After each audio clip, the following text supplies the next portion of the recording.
Magandang araw, guys. Yung atante ito ako sa probinsya. At naisipan kong magluto ng ganitong pangkulap. Itong paagi at ubod. Bumili ako sa palengke kanina. Ang katikim naman ang iba-iba na itong ginawa namin sa paagi. Ay, ganito. Kaya nilagyan ng mga pampalasa niya sa ilalim at sapin na rin para hindi matutong pagka isinalang sa apoy. Tapos ay nilagay yung paagi na yan, Yung paagi, kinayat-kayatan lang dyan sa kanyang ibabaw. Para pumasok yung lasa pagka nilagyan ng pampalasa. At pinagbuta na ng paminta sa yung siling haba. Ito pa ang oyster sauce. Ay sauce, Mario Sip, masarap ba ang magiging timpla nito? Pero experiment lang. Hindi pa talaga ito naluluto namin. Masarap din ganito.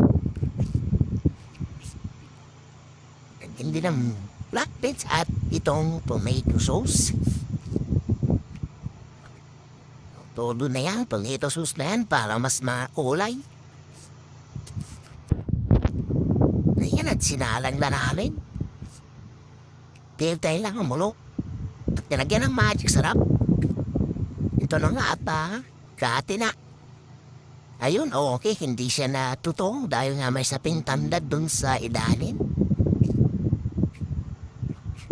Siguro nito, yun, sauce pa lang, parang sarap. Try natin muna itong kulamin sa kanin. Alright, sakit pa. Maganda rin sa pagi. Pati tinik nito malambot. Ang sarap siguro pulutan ito. Sumanay na rin ang mangyayari ito. Katapos namin kumain ng kanin ito at mayo naman. Iinom din kami nito mamaya. Masarap na talaga. Masarap malambot. Pati itong... Ayan, niluto din namin ito. Ubod. Ang lambot din, ang ganda ng pagkakadata. Ang tambahan nitong ubod na to. Kaya sinabay ko na nga sa pag-ulap. Sarap na talaga. Ayun, ako makakapag-inom na naman kami mamaya. Sa laki ba naman itong pahagi na ito? Hindi ito basta-basta mauubos ng uulamin lang. Meron pa kami ubod. 2 peraso ubod na karamtaman lang ang laki.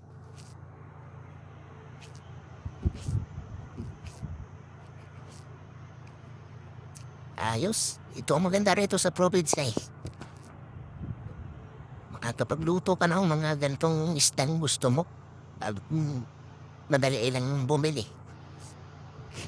May mga nagtala po ng isda rito mga galugalumbong lang din naman ang daladala nila.